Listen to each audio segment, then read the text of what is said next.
there is a way to fix this. In your character menu, you'll travel to your inventory screen and go to your spacesuit selection. Here along the bottom, you will see an option for hide spacesuit in settlements. On an Xbox controller, that's the right bumper. I'm not sure what the PlayStation equivalent is going to be. Technically, no one is. But if you click that, then it toggles, and then the option becomes to show spacesuit and settlements. Well, we don't want to do that, so we'll leave it alone. Next, we'll do the same thing for the helmet. We will hide helmet in breathable areas. And when we pop back out of the menu, here we are. You can see your outfit, your hat, anything you might happen to wear. And that's a really nice thing for immersion's sake. Anywhere that you land on a planet, you will still wear your spacesuit if the air is not breathable. But if you land in a settlement like this, you can walk around just like everybody else. Now, if you use your jetpack is still going to show up on your back. There's no getting around that. If you really want to be immersed, just don't use your jetpack. Alright. The next thing I want to talk about is the scanner. So on Xbox, that's the left bumper. I'm sure there's going to be a PlayStation equivalent. This scanner is helpful for a lot of reasons. First, you can tell who people are from far away, but you can tell what these icons are from far away as well. So, if I look at this icon, it tells me that's Aquila City. And if I'm looking for a certain place, it's like I want to find a place to buy weapons. Well, here's one that has a weapon icon. That's Laredo Firearms. Midtown Minerals. Here's another one. Roland Arms. Now, your scanner is not just useful in cities, it's useful if you're out exploring as well. So if you go out into the wide world, especially if you land on a planet and you're not sure which direction to go to find something, right there that says unknown. So when we're looking at that, we can get an idea visually, but sometimes it might be hidden beyond a hill. If you press A on Xbox, which I think is X on PlayStation, it will tell you what the name of this is. It's an autonomous farm. You do not have to travel all the way out there just to find out that it's the same point of interest you've been to before. Similar here. This says unknown. We can tell from the icon it looks like a mountain. It's a geological formation. It's a cave. Easy peasy. And this is a great way to explore a planet so that you can prioritize what it is you want to go to. So that's my big tip, is to use the scanner a lot. You can even use that in space, and when you do that, you can travel to your destination directly from the scanner. You don't have to go to a table to plot a course. Now, a lot of this is going to change in free lanes, but that's not our big concern. One of the things that I think I struggled with a lot in my first playthrough of this was finding resources. So we're here in Aquila at Midtown Minerals, which is basically just beyond the main stretch. You go past the chunks. Wait, am I lying? Where is the chunks? It matters not. There's the chunks. You go past the chunks. And it's right up here. This is a great place to buy minerals. So let's say you need like titanium for one of your upgrades, you can check out here this research lab to see if you have any ongoing research. So for me, I have one available, ammunition. So I need small primers, copper and lead. So I've got some lead, I've got some copper, but I know I need this small primer. And of course you can track that, so that if you run upon any of that, then you'll just be able to find it. Here's another one. You'd need titanium for this, structural material and cosmetic material. So you can look here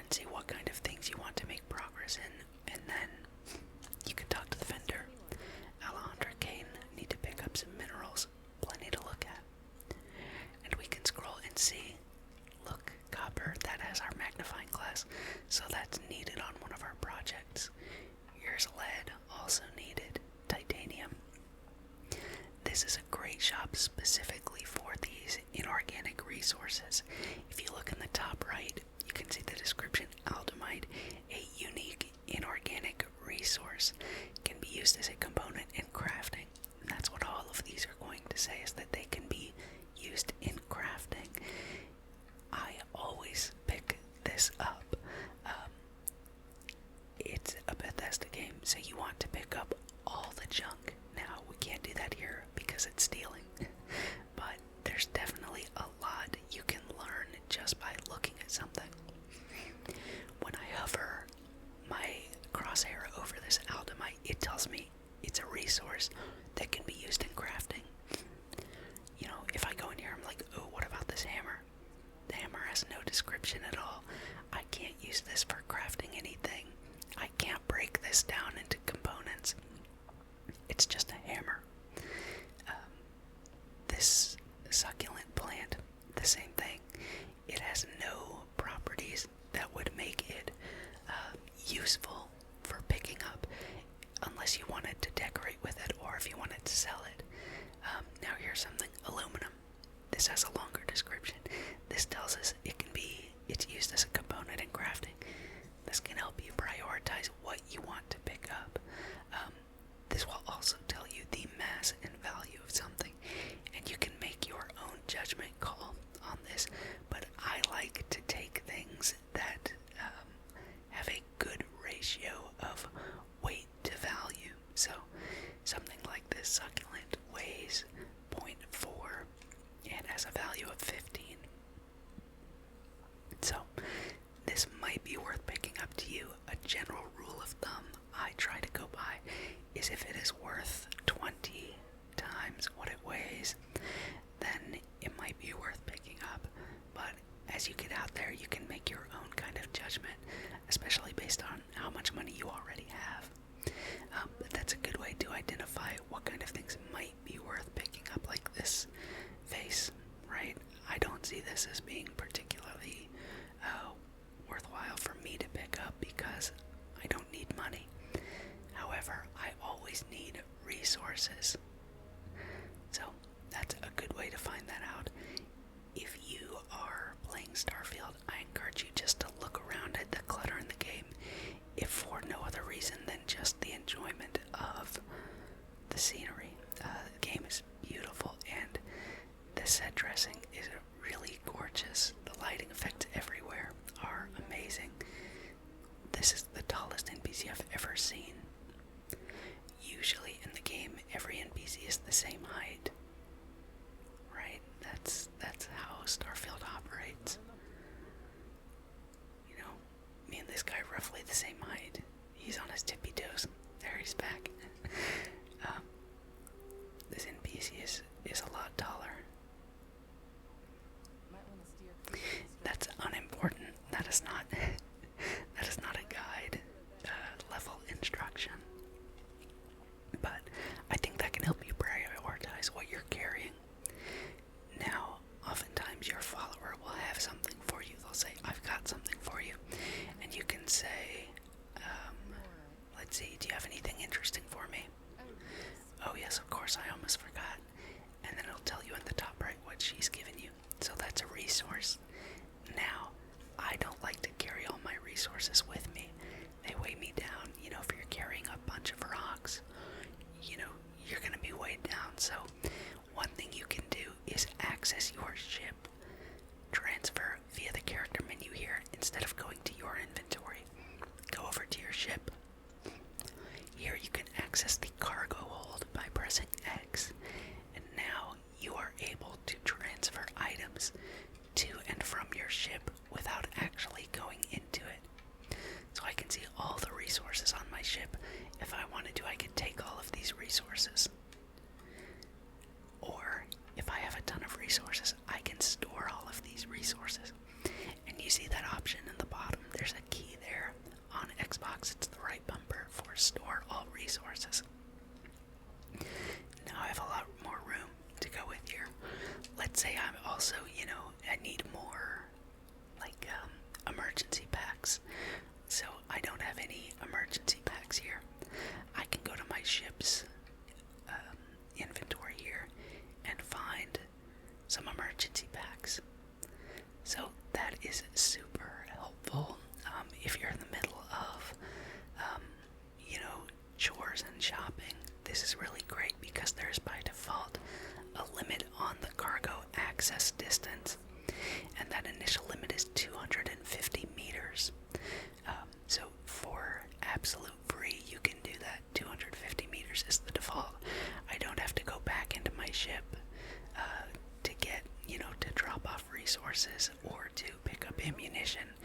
Even if I'm outside my ship, I can do all of that transferring, and that's really nice. Now, there are a lot of gameplay options. This was not in the original release of the game, but there are a lot of difficulty options here. Things like you could turn on weighted ammunition, you can increase or decrease your carry capacity, you can play your way, and if you want to level up really quickly, you can do that by making the game harder for yourself. The thing that I really like is this cargo access distance. I will do that from anywhere. It's minus 6% XP. But I also turn off food healing and I turn on sustenance, and that gives me back what I need. This just means I carry around food and I eat it when I need to. And I like that level of immersion, but there's lots of things you can do, that works best for you. If you like min-maxing your protections from the environment, you can play with these and get more XP, or if you don't want to bother with it at all, you can just turn it off and take that penalty of XP. One thing I recommend is that you, before you get too far into the game, find this player ship damage and enemy ship damage. I would change enemy ship damage to very easy. You take no XP penalty for this, and ship battles are very difficult. I think a lot of people felt hard stuck when they did the ship combat for the first time. It's not intuitive. There's not a way to avoid damage. It's hard to stick on targets. You don't have very powerful weapons. So I recommend you turn these down to very easy until you reach a point where you say to yourself, I don't even get why ship combat happens. Then you can start to move these up, and then you'll see ship combat can be really fun. But that's usually once you have better weapons and are overwhelming the very easy enemies easily. So that's my big tip here, is especially this cargo access distance. If you make this anywhere, you can do this from inside dungeons. You can do this while you're 1,000 meters away on a planet. This is just a really, really useful thing to have. It definitely does make sense that it would limit the amount of XP you can get, but for me, it's worth it. And if you don't think it's worth it, you can always turn this option on when you don't need it, and then when you do need to put things in your ship, you just turn the option back on, and then you go and play. And so, it's a similar thing to the option for vendors. You can set vendor credits to greatly increased when you go and sell items, and then once you're done shopping, you come back in this menu and you turn it to reduced, and you get your XP back. So those are not lasting effects. Those are not permanent changes. You can change them anytime you want. So I really recommend that. The next tip is actually, we talked a little bit about, okay, I threw a grenade in the middle of town. Dr. Sarah Filburn, that's not related to this grenade. That is something else. But I find myself often hitting that grenade button. Something I do in settings is I change the bindings for throw grenade and power. So you don't have to worry about what power is right now, but I change power to the right button, and that automatically changes grenade to left and right button. So if you're in a city and you accidentally hit a button, it's not immediately going to throw a grenade. You have to hit both buttons at the same time, and that will avoid you having to reload a lot. So I like that. Our next tip, as I was going to say, is about enhancing the XP you get on your ship. It is a very good idea to have a bed. I try to have a bed somewhere between the cockpit and the rest of the ship. So let's see, I'm getting myself a little lost here. I've picked up an old save that was before I downloaded any mods, because I'm eager to try out the update when it gets here. I don't want to have to mess with any mods, so I'm playing a much older save. But here we are, there's a bed right here. So I have that directly next to the cockpit, so when I land somewhere, I can come in here. If you sleep for even 1 hour, you get an XP buff. If you have a companion that you have maxed out their affinity and have chosen to romantically engage with that companion, then you get an even bigger bonus. But you see, I have this emotional security buff, which is a 15% XP gain for 24 minutes.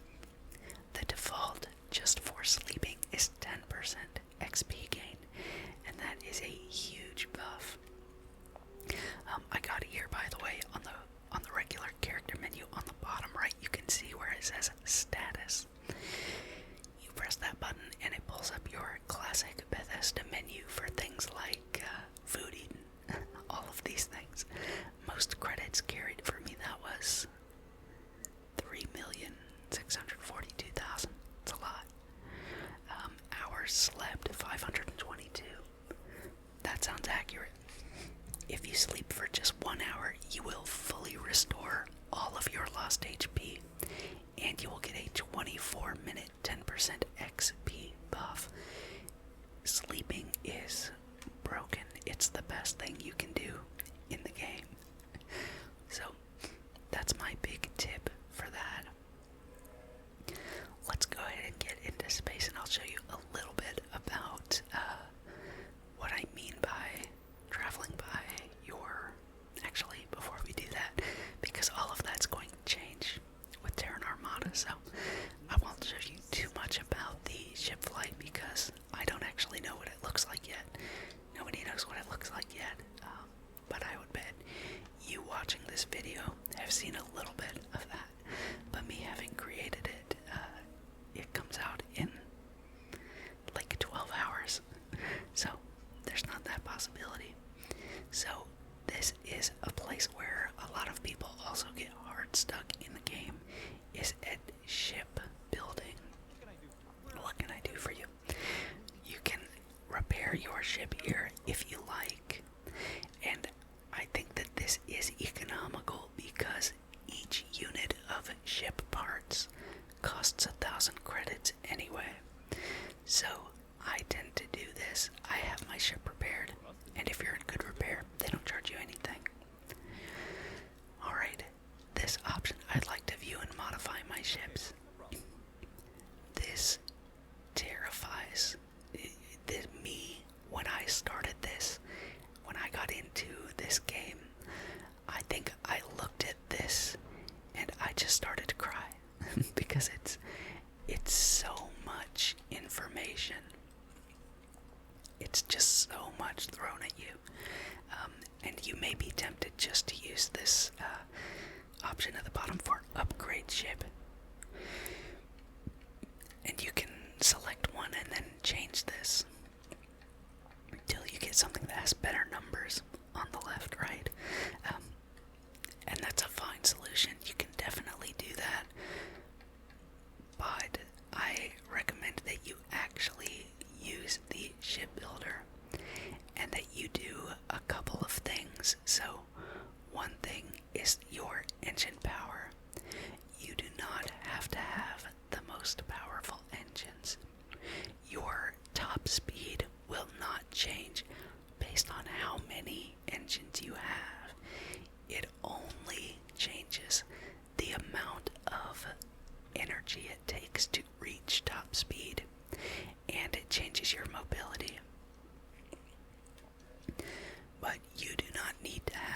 ton of engines powered all the time.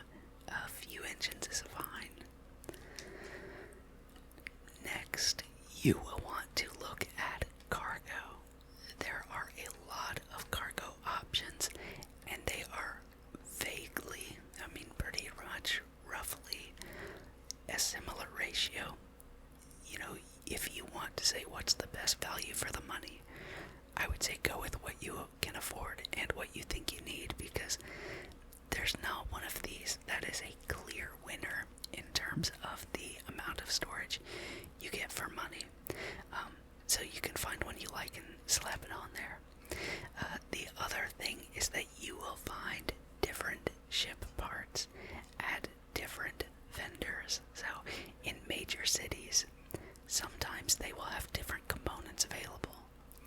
So in Aquila City, where I am now, you might not find some things that you'd find in New Homestead and the Sol system, for example. But cargo is always one of those things that you want, and you really just want to jam this just about anywhere you can, if you can. So this is what I like to do, is to come in focused and say, okay, what don't I like about my ship? Well, it doesn't have enough space. What can I do about that? Let me see if I can add some cargo.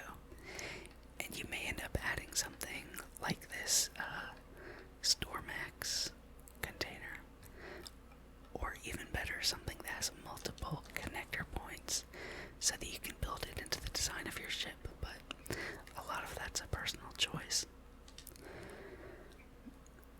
This shipbuilding menu is daunting, but it is also rewarding. You can put thousands of hours into just building ships, and it is super rewarding and a lot of fun. So you can absolutely do that because there is this richness to it, but that's very overwhelming for a beginner.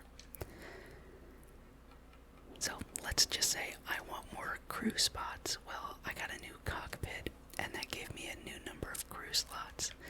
That's probably one of the best or easiest ways to gain crew slots, is by upgrading your cockpit. So now it looks a little stranger, but this has 4 crew stations, and previously I think the Magellan only had 2, right? So having more crew is better, but what they don't tell you is that your max crew is also based on the number of weapons that you have. So nobody actually tells you this. My max crew went down to 4 when I deleted that weapon, but now I just start adding weapons, right? Oh, it won't let me duplicate that because those aren't available here. It'll let me duplicate this though. So if I add a couple of these on here, let's see, where's space? Down here. Then now I can have 6 crew.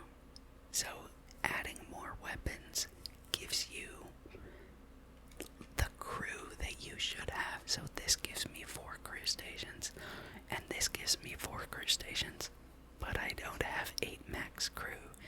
Instead, I only have 6 max crew, and it's because of the number of weapons on the ship. So they don't tell you that that's a consideration, but it is. So you can definitely think about that. Adding weapons gives you a better recharge rate.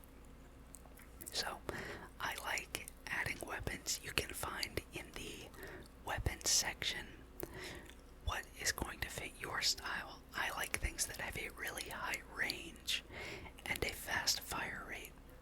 That's what I like. But, what you want is up to you. Now, there are some things with the damage numbers you have to pay attention to. This one has a lot of them, so there is hull damage, shield damage, and electromagnetic damage. If you use a weapon that has electromagnetic damage on your ship, you will disable the systems of the enemy ship.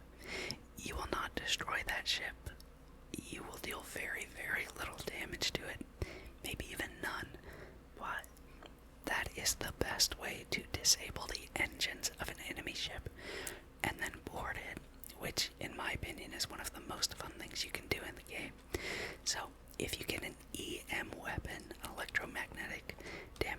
as you see on the left there, it does 36 points. Then that is one of the best ways to board ships.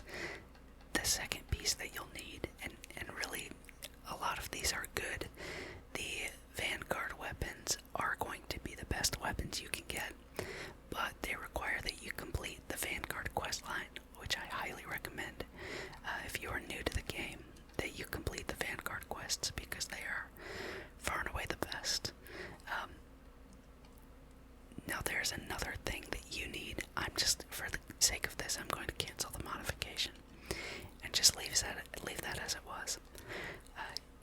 If you want to board enemy ships, which in my opinion is the most fun thing in the game, you will have to unlock a skill.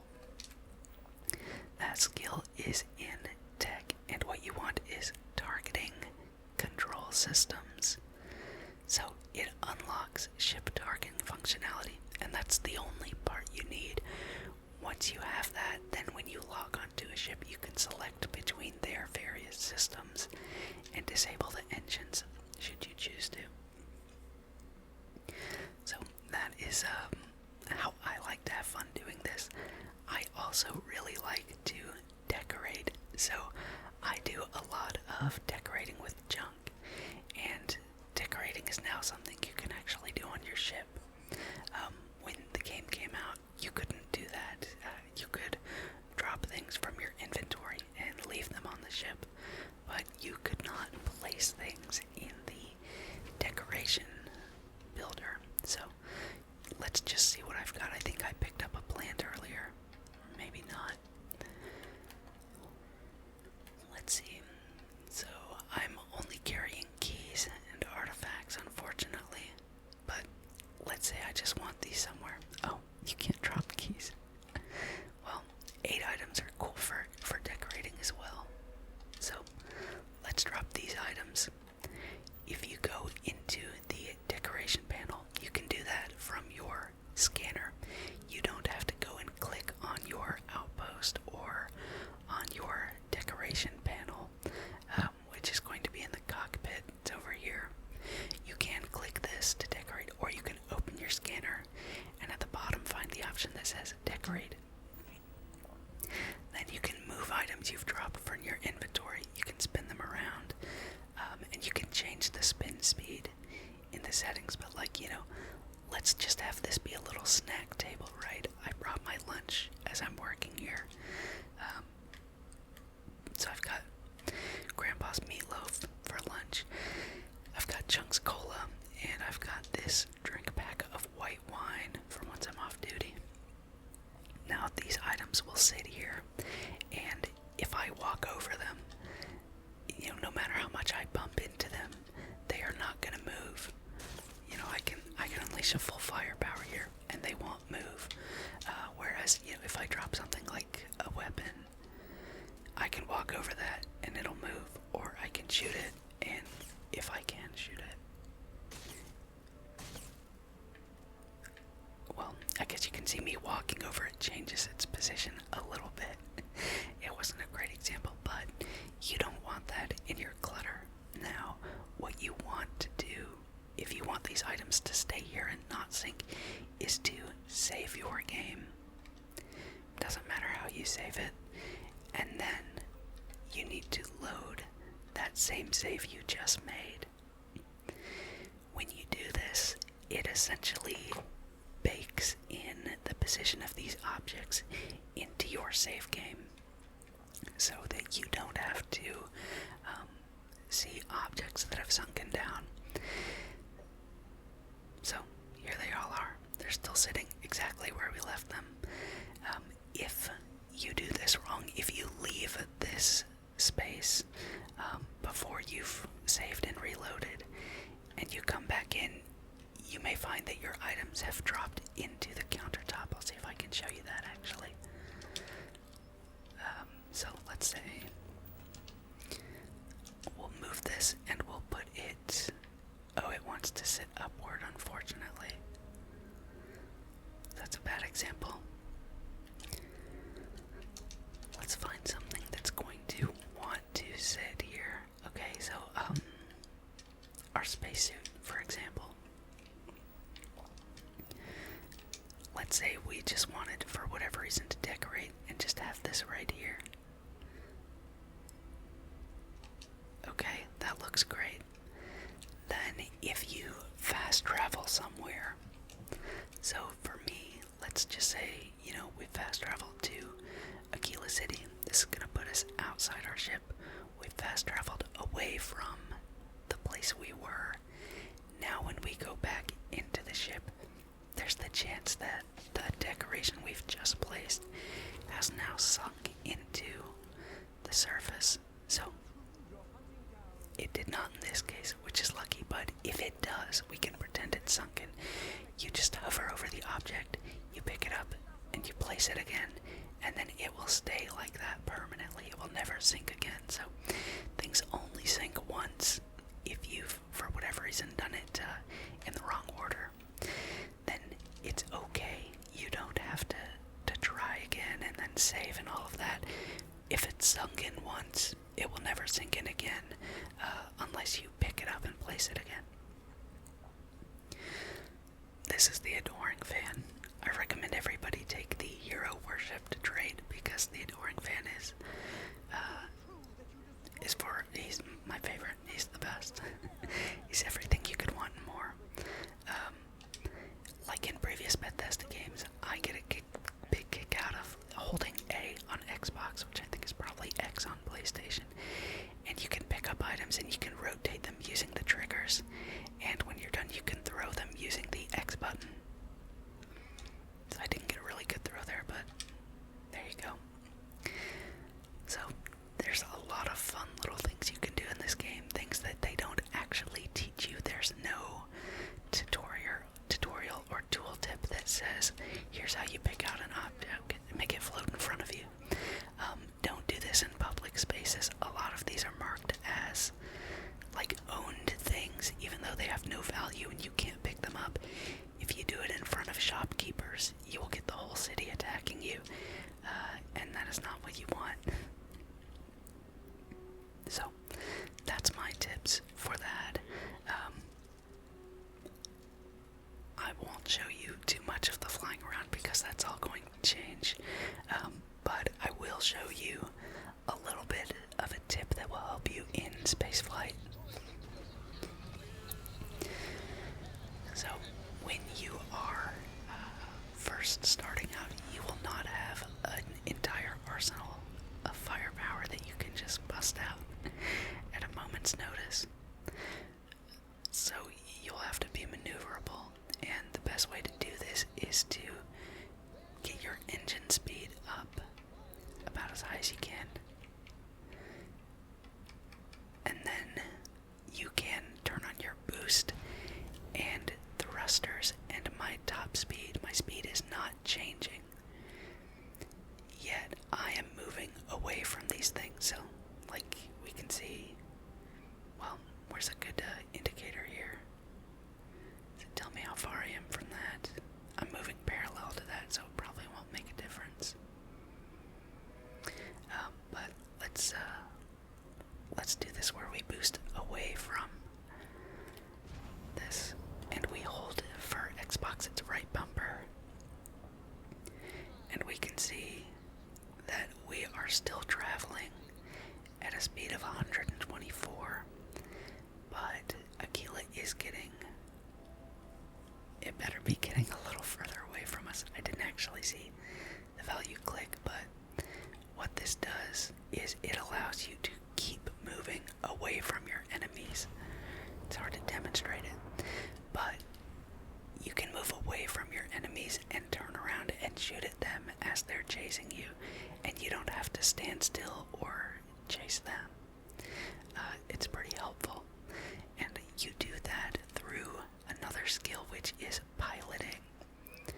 Upgrading your piloting skill is one of the best things you can do in the game, because using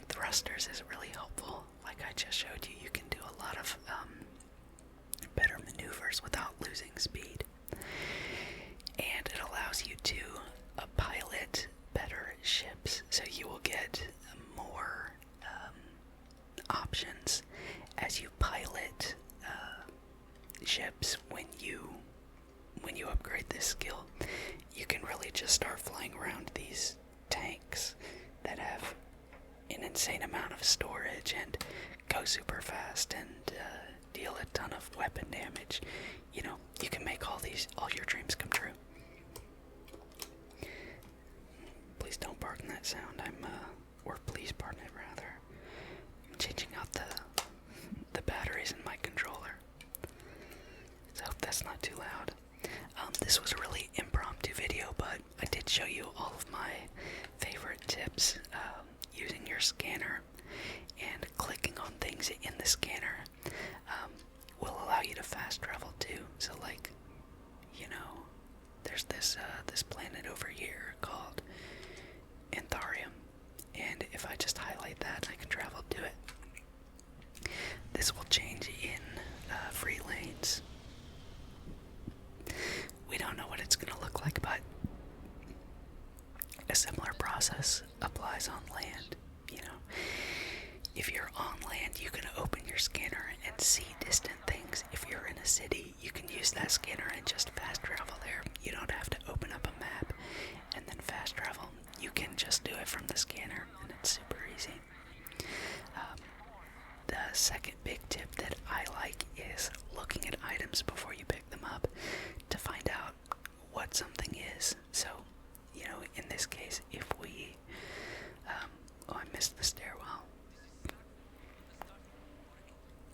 If we're just looking at loot and we say, oh look, this has a consume option, this is food. Well, I can use food, and you click X to consume food, or you pick it up and you save it for later. That's helpful, especially in finding out what things you need for your research. The next tip is sleeping. If you're watching this relaxation video, you know how important sleeping is, but sleeping restores all of your health. It resets any environmental damage that you have. Now, not status effects, like, you know, like poisons or fractures or whatever. Like if you have an infection, it's not going to fix that, but it will fully restore your health. What else? Oh, in the shipbuilder, just like targeting things specifically that you want is really helpful. Let's see if I can get back to this autosave. No, all my autosaves are inside the ship. If you wanted to, in shipbuilder, explore all those options, I say more power to you. You can do that, and it's great, but just kind of focus on one thing that you want. For me, that's a workshop. I want a workshop on every one of my ships so that I can make all my customizations right there. Other tips are to use thrusters and targeting to make your ship combat more fun. And those are just a few little tips. If you have specific questions, I've put over 1,400 hours into this game, so if you have questions at all, please let me know, and I will love to help with those. And I will see you all in the space lanes. So, I hope you enjoyed this video. I hope you gathered something from it. If that's relaxation, if that's tips, that's awesome. And if you want to leave a like and subscribe, please feel free to do so. Helps me out